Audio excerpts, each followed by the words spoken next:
Hi, everybody. Welcome to, actually, I usually say Nourishing 9D and Nourishing Your Multidimensional Body, but this is really cool today. Hey, Judy, I see you on already. I see a comment already. Hey, Judy. I see a bunch of folks on already. Hello. So this is, I guess we're going to call this Nutritional Energetics Pantry. Usually do the energetic side. So I'm really happy to be doing this one, especially with a guest I have on that I'll welcome in just a second. This is all about probiotics and energizing your food. So when I got into probiotics and energy, it's all about energy, right? And your food, you want as much energy in there as you can possibly get. And I guess that's how I got more into the energetic side. But this is really cool. And I call the microbiome second dimension. So some of my energetics folks will get that. And I just want to mention to you at the start of this, hey, Dallas, I just want to mention at the start before I forget that probiotics and what we're showing you today, for those of you who know how to light score food, commercial food on a scale of 0 to 100. And again, this is kind of premature, but I want my energetics folks to hear this. On a score of 0 to 100, usually commercial food, we douse this or muscle test it, is about a 30 if it's lucky. Usually a 10 if it's lucky. When you do probiotic food, and we're going to show you all this in a minute, and they're going to demonstrate, this is more of a kimchi. When you really energize your food with probiotics, it goes up to about the high 90s. So for my energetics folks, I just want you to know that happens. So I see someone called Mary Erickson. It says, hi, Wendy's mom here. So let's go ahead and introduce Wendy and Dave. They are owners of the Perfect Pickler. You all about this, and I'm just going to put up the picture of just a little one right there. They're going to do a demo as well, but what this is all about is a lot of you, I know because I do it too, spend lots of dollars for bottles of probiotics. And this is how to do it for pennies with real food that you get right at home. So, hi, Wendy and Dave. I'm going to introduce what we were talking about before. I have like one of the original Perfect Picklers, and they have the newer ones. So yeah, antique. Yeah. So tell me how you got started with the Perfect Pickler and your story, you guys. Go for it. All right, I guess I'll go first. So I got interested in nutrition about 30 years ago, and I started, getting a flour grinder, growing wheatgrass, doing everything I could possibly do to figure out nutrition. And then I ended up getting certified in nutrition. And along that way, I started thinking, well, what's the natural source for all of these supplements? If we recommend someone has to take this, this, and this, where do they get it naturally? And I could figure them all out except probiotics. And I wasn't sure, where does that come from? And so that's when I started asking around, and somebody turned around and handed me a Perfect Pickler. And they said, this is how you get it. So I went home and I started making things with my Perfect Pickler, and I got so excited about it that I just started going gangbusters and telling everybody I could possibly come in contact with about how incredible this was. And I got asked to do a webinar, and I thought, well, if I'm going to do a webinar and really teach on this, maybe I should see if I can meet with the inventor and see if I can figure out even more. So I looked to see where the person was who had invented this, and it was Bill Hedig, and he actually lived only an hour and a half from where I lived. Out of the entire United States, I thought that was pretty cool. So I gave him a call. We went over, we sat down and spent the afternoon together. We ended up teaching an event about a month later together, and then he offered me partnership in the company. So I was excited to come on board. So I came on board with him in 2010, and we got the privilege of working together, I think, well, how many years? Probably 7 years, maybe 6, 7 years. And now he's retired, spending a lot of time in the garden and still creating like crazy. But he's the very first jar top vegetable fermenter ever. So before Bill invented this, it was just Crocs. We call him. Bill Pickle. It was the first, right? Pretty much the first one. Yes.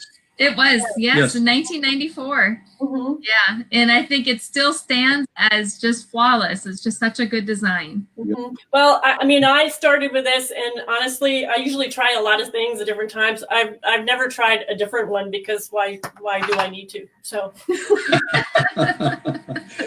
Yeah, well, we love it too.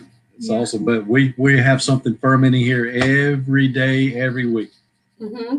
Yeah, that's it. But that's what's so nice is you don't have to do 5 gallons at a time, you know. And hopefully you like what you made. I mean, you can choose any size jar and be able to do stuff all throughout the year is really, really wonderful. Yeah. Mm-hmm. Yeah. So most people think of, and we can back up and say hello to Dave, but most people think that I really dislike I've always disliked the pickling word because I was never drawn to pickles or sauerkraut or anything like that until I had the natural stuff. And so I like cultured, like get cultured, you know.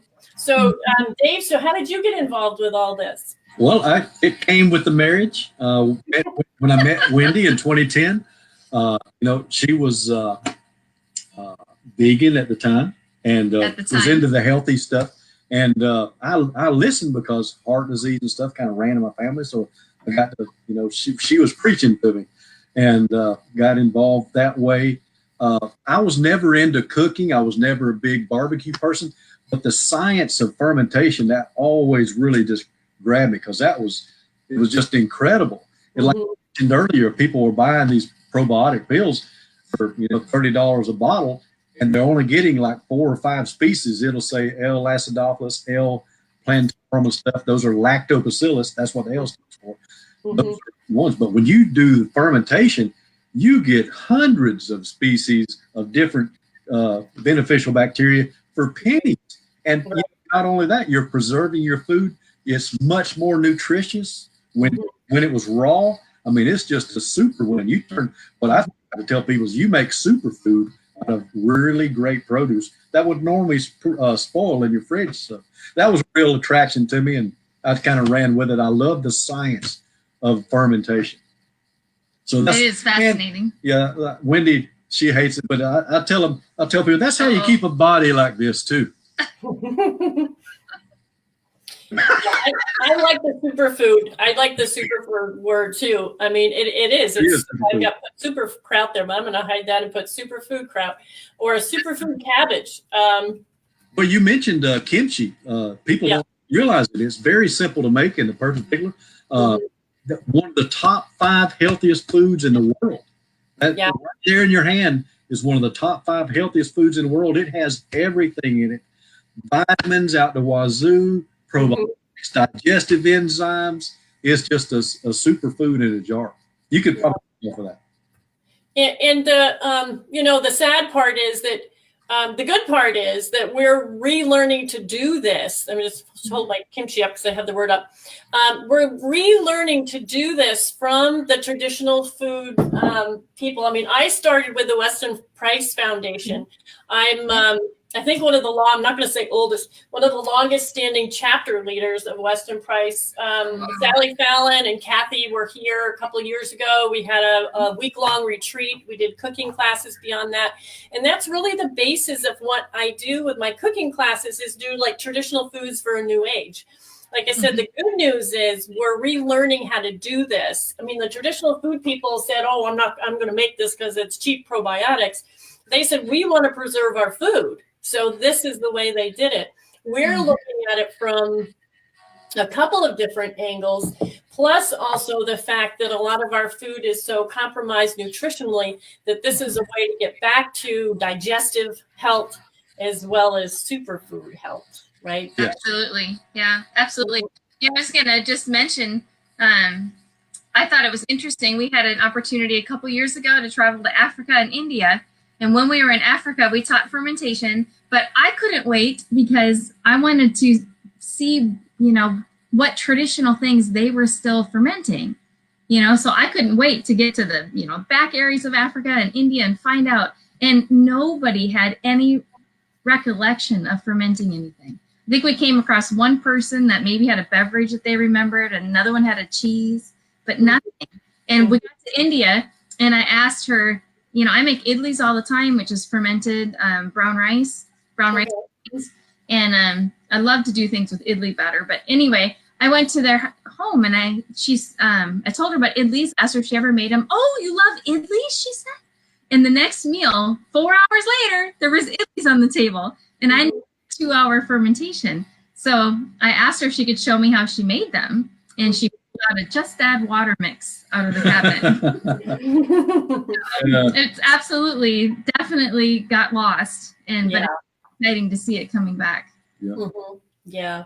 And like I said, I got into this years ago, not even knowing what I was doing or how I was doing it. So when I do, let me put up some contact information too. I own the Lake Clear Lodge with my husband, and there's our website. We have a restaurant and lodging here, and we have always served red cabbage during dinner, but it's always the cooked cabbage. But I've been trying to put the probiotics on the table, and people aren't used to it. And just for the Wendy and Dave are going to do a demonstration here to show us how easy it actually is to do. And the thing is, you want to keep it raw. You can warm it a little bit, right, if you really want to. But you want to keep this stuff raw because you're keeping the probiotics and the enzymes, which are really the important part. You mean at the time that you go to eat it. Yeah. Yeah, don't warm it before you put it in the jar to ferment it. Right. Yeah, because some people see it as sauerkraut, and I have a can here. The difference in this stuff versus this there you stuff go. Is amazing. I never thought I liked sauerkraut until I had the real thing. So absolutely. I try and demo this every time I do demos before dinner, or I do demos when people come to my lodge and stay. And I show them how simple and easy it is to do on these. And I usually have to order from you guys. I usually have a bunch on hand, and they always sell out.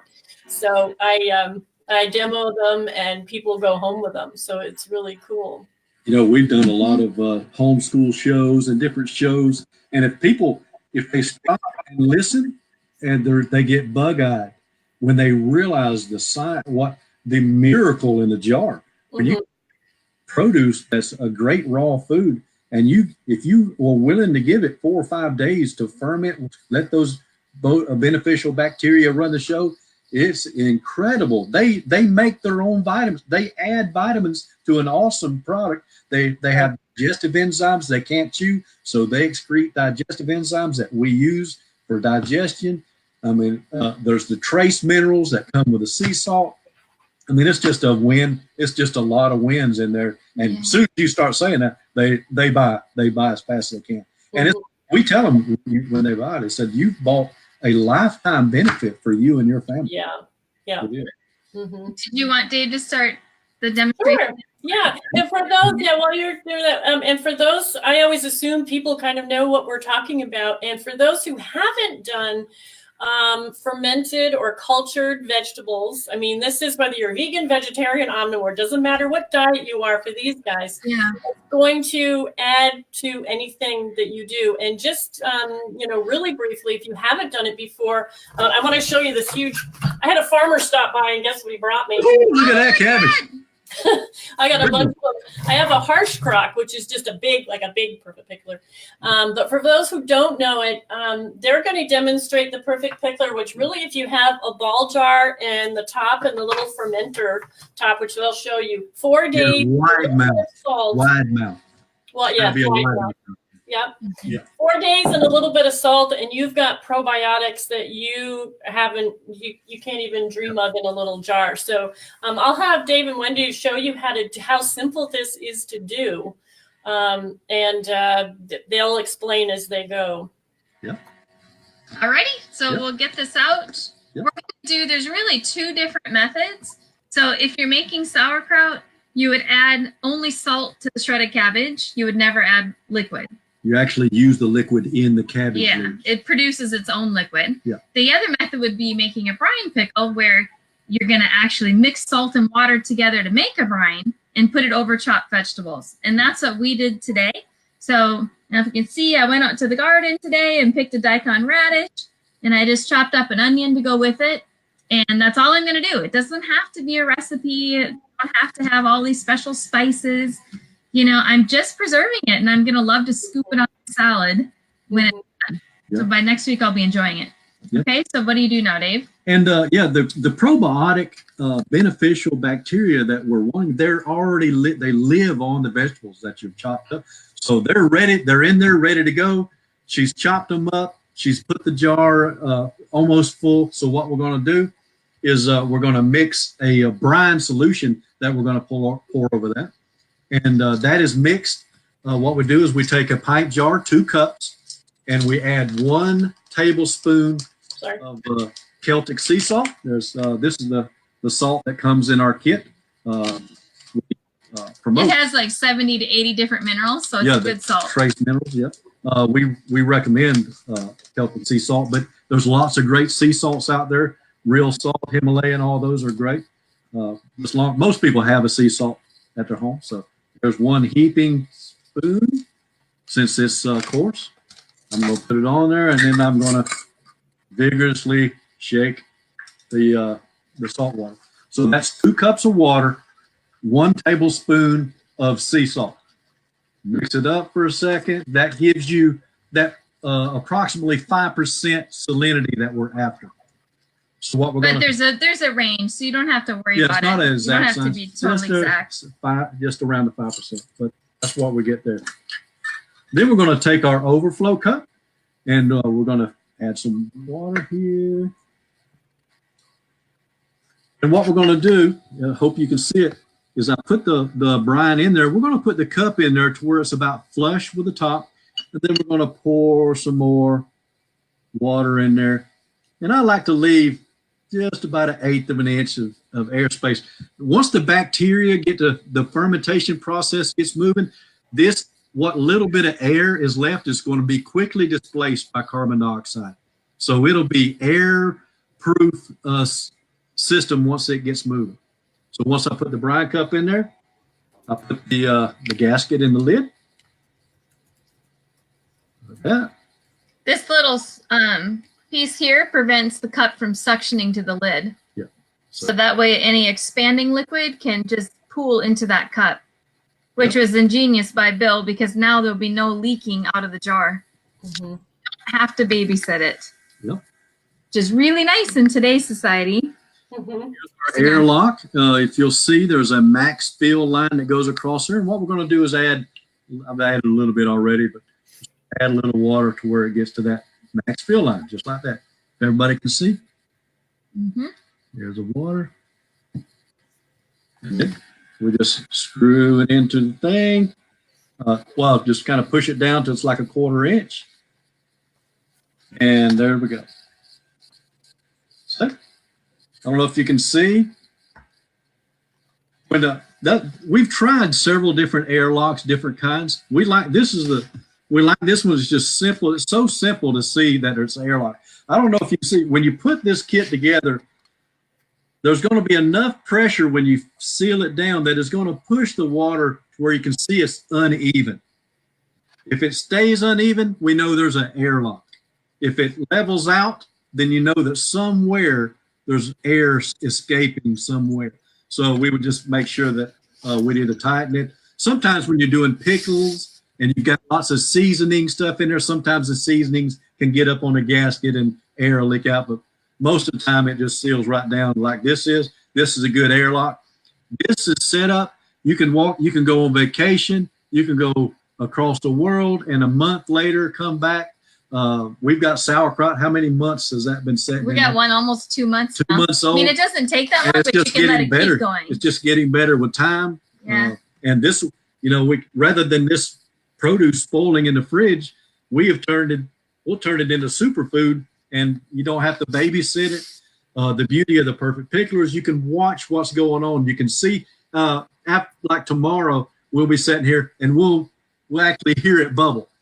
I'll actually show you. I don't know if you can see it on there. This is what happens is, well, as the pressure goes, you'll see the water move and move, and then all of a sudden, it'll bubble. And that'll just start catching your attention. It's just fun to watch. Yeah. You don't have to do anything, but it's fun to watch. But yeah, the airlock, it allows it makes it to where you don't have to babysit it. It allows the gases that the bacteria are forming to bubble off, and it prevents airborne stuff from getting in, messing it up. But it makes it child-proof and goof-proof. Mm-hmm. I can do it. Yeah, it is. It's very, I mean, like I said, you chop it up, put it in the jar, a little salt and water or the salt mixed in. And it's the way that I love traditional food preparations, because it's a little bit of a different mindset, but you set up the process. You don't even need to do it. You don't need to cook it. You don't need to do anything. You set it up and you let the magic go. You don't have to do a thing. And I think the big thing that a lot of people find is they have to get also their mindset on, I need it in a somewhat of a warm place on the counter. You don't have to refrigerate it yet until it kind of finishes. No, you don't. Leave it on the counter. Yeah, you leave it on the counter because that's what makes it tick. That's what makes it work. Yeah. And it's not going to go bad because of the reaction that it's making it safe with the good bacteria and not the bad bacteria. Right. And actually the salt plays a key role for that. The salt binds the water molecule, so the spoilage organisms can't access the water, and spoilage organisms can't do their job without water. So it stops them in their tracks immediately. And that's what happens over time is the salt water creates an environment that the beneficial guys thrive in. As they consume the sugars out of the vegetables, they give off lactic acid. And after a couple of days, it gets so acidic in there that it kills off anything that would have been harmful. I mean, you're only left with millions and bazillions of beneficial probiotics. What's really cool too is that even though it becomes lower on the pH scale, it actually does a job in regulating the pH balance of our body. Yep. So it doesn't hit our body as an acidic food. It actually is an alkalizing type effect when you digest it. It is. It's really cool. So it's really cool. Yeah. And we haven't said the numbers, but they have tested it, and 1/4 of a teaspoon contained 40 million colonies of beneficial bacteria. Yeah. They also make all the B vitamins. So if you need a B vitamin shot, here you go. They're awesome. Yeah. And that, again, with traditional food, this is the thing that usually when we cook it, I would say, okay, we'll pull the cabbage, out of the ground, and we've already lost nutrients. We, a lot of people, cook their veggies, and whatever veggies they cook, we've lost more. We put it in the fridge, we've lost more. We cook it, we lose more. But when you use the Perfect Pickler and culture your vegetables, it actually increases them again. So, yes. Yeah. And good. You mentioned your energy food. I don't know if you and your family out there know, but your small intestines is where you absorb vitamin B. And these bacteria, they make all the B complex vitamins. And so when you eat cultured food, fermented food, as soon as it hits your small intestines, you've got a vitamin B energy shot right there. Right. Really cool. Yeah. But you had mentioned temperature, and that is important for people to know that you want it to be under 74, ideally. Yeah, because when you get it above 74, that can encourage any yeast to try to do work, and you really don't want that. So, and like 64 to 74 is perfect. And if it's let's say it's 75 or 76 in your house, a lot of times you can just simply move it to the floor. Yeah. A lot of times it's colder on the floor, or you can put it in a cooler with an ice pack that you swap out twice a day or something. But that is an important piece. Yeah. I'm laughing because you're talking about cooling it off, and I'm from the north, so I always have to warm it up. You have to warm it up. In a warm spot. Yeah, so depending on where you are, yeah. And there's a couple of questions, so I'll just, Heidi says, how long will it last? So technically, it's impossible to spoil, but fermentation never stops, so it's going to keep breaking down the cell walls within the plants, which means it's going to make the texture softer over time. So if you want to put it in the refrigerator, sauerkraut in the refrigerator will keep about 5 to 6 years before it starts to get soft in its texture. So really, if you don't eat it in 5 years, I mean, that's not your thing. If you like the recipe, you're going to eat it well before you ever have to wonder. Yeah. Good question. More people ask that question. Yeah. Right. Yeah, because this was all about preservation, and this is how people got to their vegetables through the winter and how they had something to eat on a very. I love to tell the story of the I didn't like history that much in school, but I loved listening about the ships sailing across the ocean. And I go, oh yeah, they had vats of oranges. Well, no, they didn't have oranges. I don't think. 60 barrels of sauerkraut. They had vats of cabbage, which they were able to prevent scurvy and your cabbage. And I mean, we're talking about cabbage, but if you it goes way beyond cabbage. Green beans, carrots, combinations. You can even use cookie cutters and make them really pretty. So there's a lot of different, just about any vegetable. Is there any veggie you think that can be? We do just about everything. I think the only thing I would caution people would be like something that's really ripe, a ripe tomato, a ripe red pepper, and they just don't hold up well in the brine. But if you get unripe tomato and say a green pepper, they do beautiful. Okay, that's something I've never done. I'll have to try that. Yeah, and if you really want to use the ripe tomato or the ripe red pepper, if you dehydrate it first, it's phenomenal. Then we put them in there dehydrated, and then you won't have a texture issue anymore. Mm-hmm. And Lois was saying, I thought you had to keep the vegetables under the brine, but you have them floating on top. So it may be just seeing through the camera there. Oh yeah, it probably is. The cup is keeping it down. Yeah, it's tough to see inside because they're submerged under the brine. You just can't really see it here. Yeah. Right. Yeah, but the cup is doing that. And our kit comes with a storage lid. Let's say 4 or 5 days later, this is done. You're going to take this whole lid off, the cup out of there. You're going to put the storage lid, put it in the fridge. You're going to move this on to your next creation, so you keep something going all the time. Right. Yep, I've just got the lid on top of here. This is just cabbage with some oranges inside. So yeah, and what you're going to see the liquid.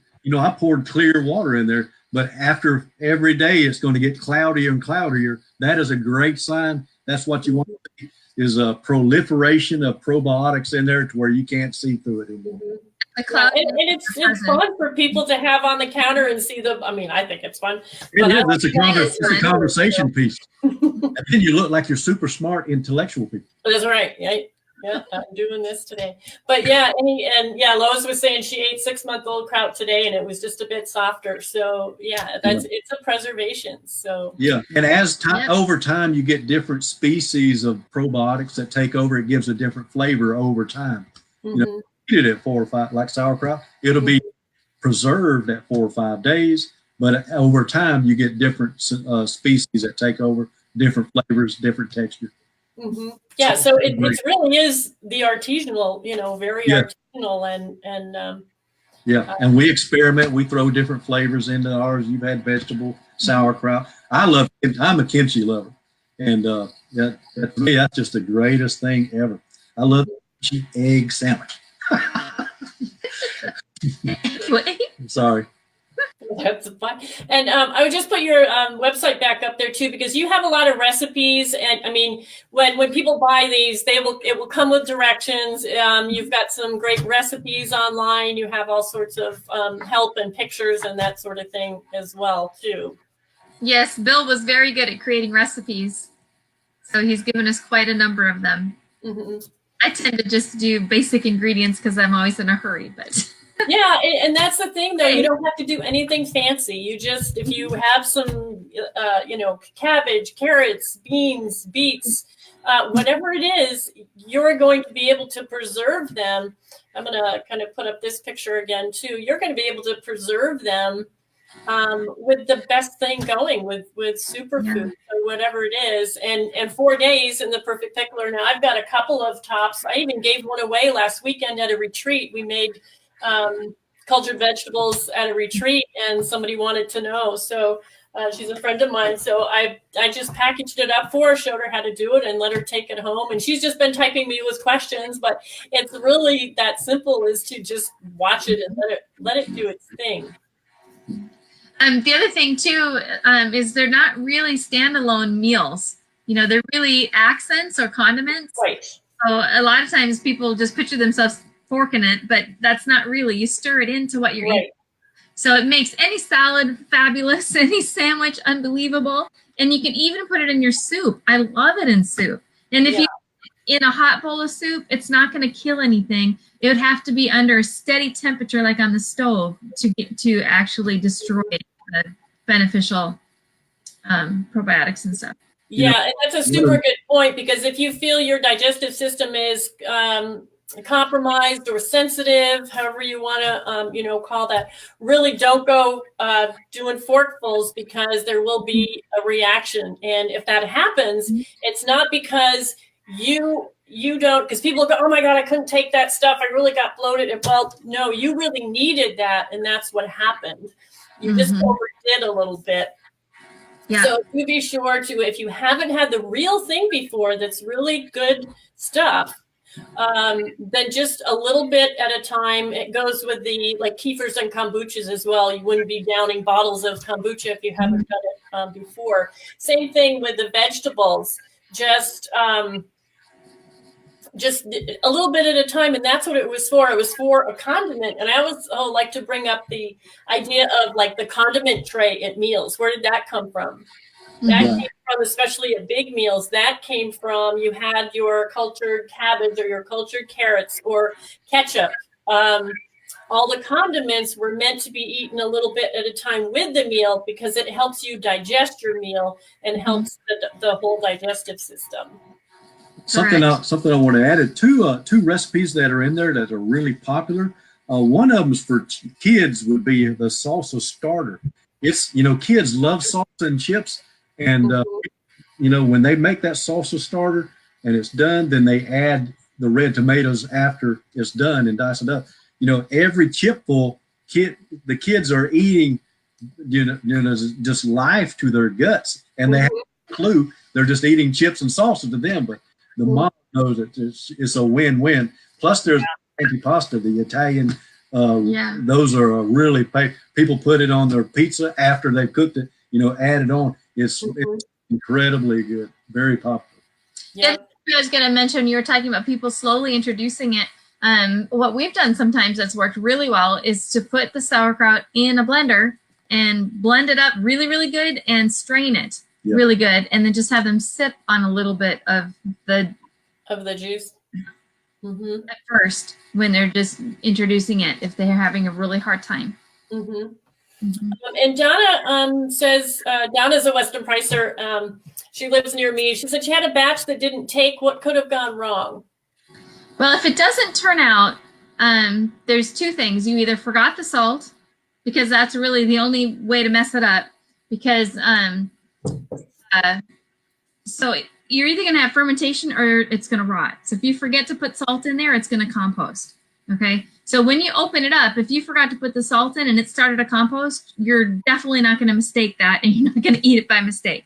Okay. The other thing that could have gone wrong, let's say you did put the salt in, is if you let it get too warm, and then the yeast take over, and then they like to create the bloom on top, which, looks not attractive at all to people. I mean, historically, they would scoop that off and they would still eat it underneath, but the yeast make slimy textures, off flavors, off smells. So it either was too warm, air got in there, or they didn't put the salt in. That's really the only thing that can go wrong. Yeah, and I'm going to say the other extreme from our end is if you don't have it in a little bit of a warm enough place, especially up here, and if you're starting one in the winter time, then the reaction won't start to take place either. Because I've seen that happen when I didn't have it a little bit warm. So I kind of have to be, I've got to get you to the warm side, and it's kind of summer up here because we go pretty low. If somebody adds a ton of garlic, sometimes that can be an issue, because garlic is an antibacterial, so it's kind of fighting the process. So if I'm going to add a significant amount of garlic, I usually add a jump start and to kind of inoculate it, which, you use the starter, but I usually have plenty of sauerkraut already in my refrigerator, so I just take a tablespoon, or probably like a tablespoon per quart, and put that in there to give it a jump start if I have a lot of garlic in there. Right, and I mean, that's a good point too. It's kind of a good way to start it as well. You don't need to have another starter, but if you've already made a batch, or if you have a good batch, or somebody gave you some, you can put a little bit of that juice in there to give it a jump start if you're if you're feeling you don't want it, or that it might not work if you're new. But really, it really is simple. And if the first batch didn't work, then just try another one, because there was just something slightly.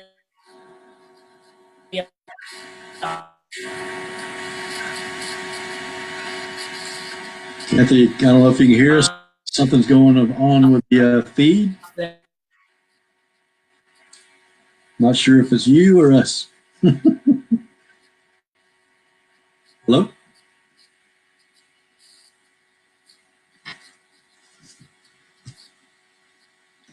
Should we do something? Not sure if you can hear us. Let's see, there we go. Can we refresh the page? What would that do?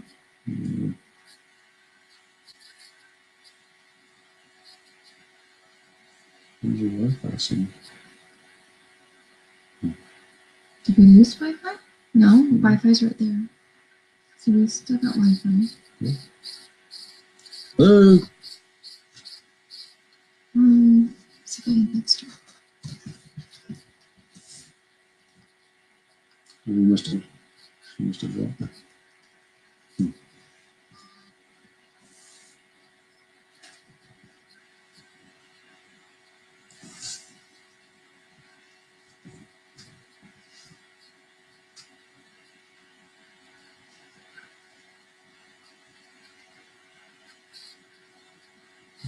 Let's see.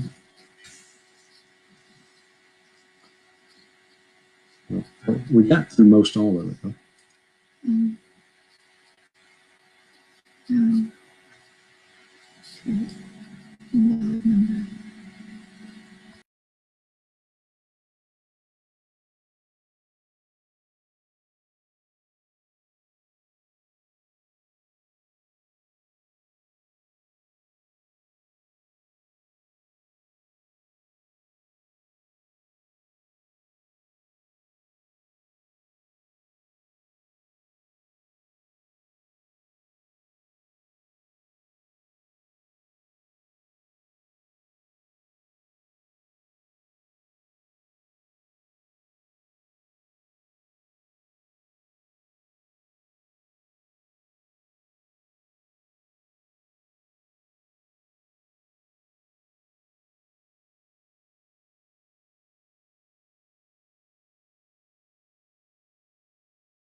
Hello?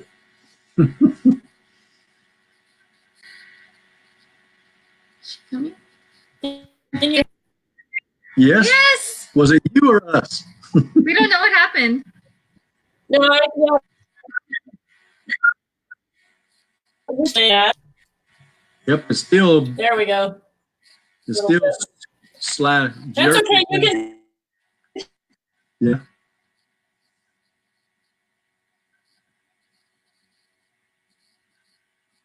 Talk. I'm getting bits and pieces. You can go ahead and say and talk, and you can talk. Yeah. Is the video good for you? Sure, go ahead. But yep. Did you have anything else you wanted to say, Lynn?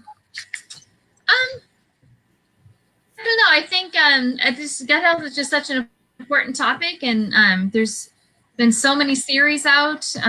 Interconnected was a really cool series that was out not too long ago.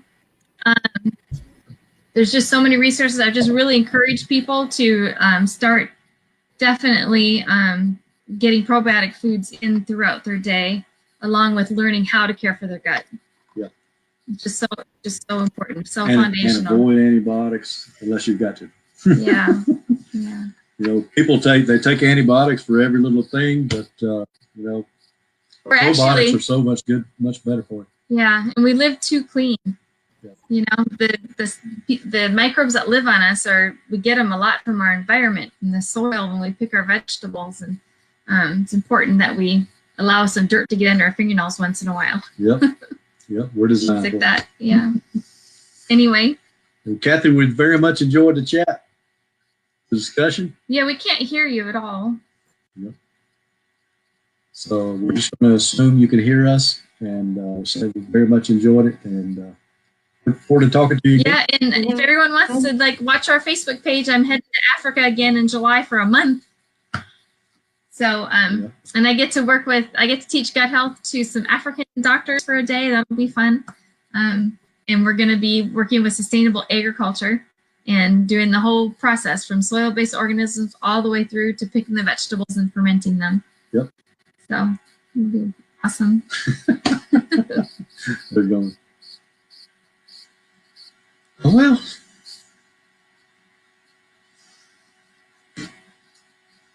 She must have got a bad connection, huh?